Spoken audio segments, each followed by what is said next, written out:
Hey everybody, it's Chris back with another review for the Blue Collar Beer Gourmet. I'm just noticing that these early morning reviews are, well, the way that the light is such that half of my face is in the dark, and I think I like that. That's probably better because then you have to see less of it as it is.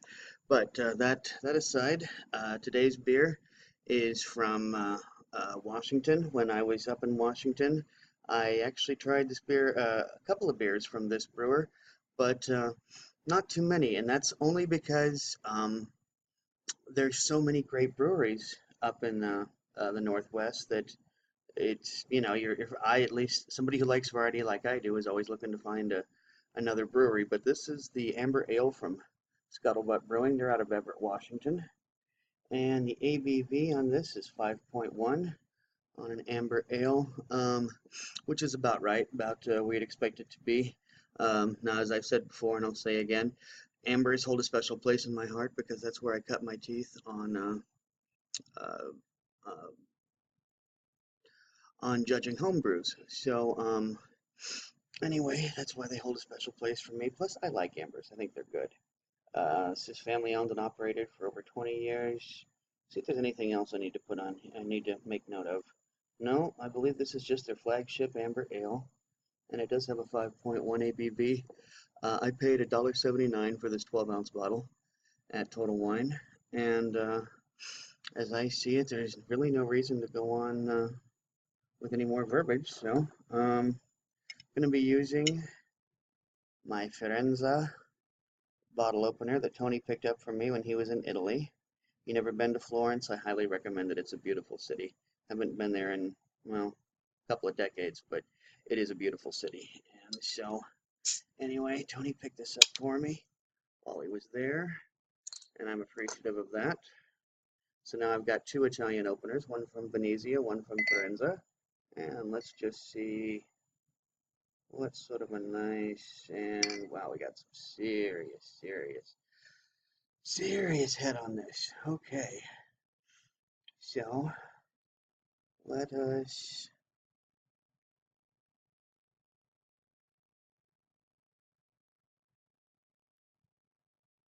still got plenty ahead. Um,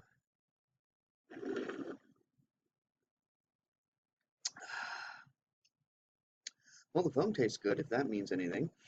Um, I'll try to get a little bit more beer in here.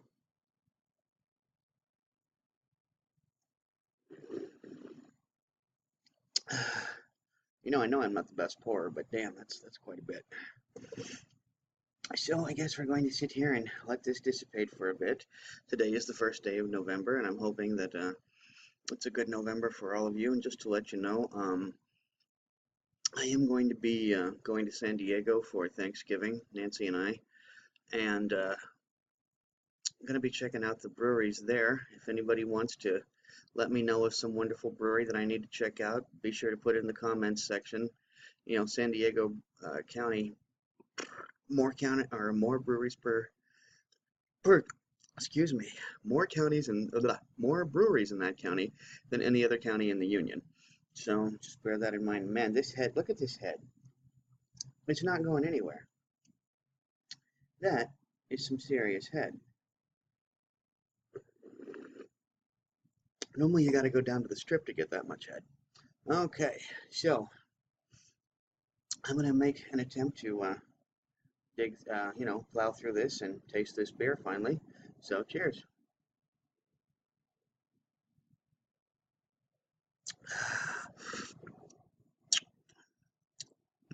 Well, there's a lot of mouthfeel for an amber. A little more than you would expect, actually. Yeah, in fact, sorry, that's somebody catching a red eye. Um, hmm. Man, in fact, mouthfeel is what I noticed first and foremost, quite honestly. Um, Flavor, huh?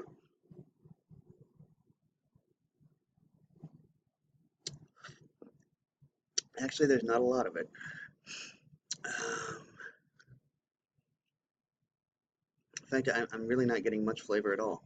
Uh,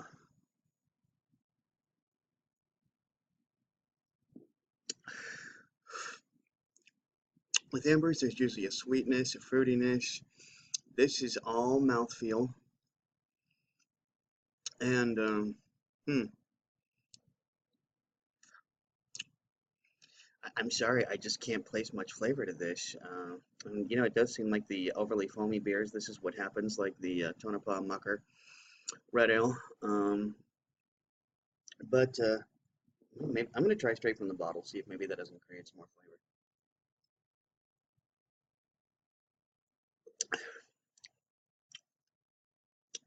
Okay, there's a little bit more, but not much. What I taste is a little bit of wheatiness, which is not that typical for an amber. You don't normally taste a lot of wheat with an amber. You don't normally have a high mouthfeel with an amber. Um, I gotta wonder if this is a mislabeled beer, quite honestly. I'm not impressed with this at all, not in the least. And I'm gonna be giving it probably a 2.5. I'm not sure why I'm giving it a 2.5. 2.0 is actually better. This is rather disappointing beer, and I have to admit, Scuttlebutt, I haven't been particularly impressed with anything I've had from them. I keep thinking, maybe I just had the wrong beer, but uh, no, that's pretty flavorless. Look at that head; it's still not going anywhere, honestly. Um, you can only blame me so much for my bad pouring. Then eventually you have to say, okay, what the hell's wrong with your beer? So anyway, not impressed with this, and hope that the rest of the beers for November are better. So until next time, drink good beer, don't break the bank doing it, and cheers.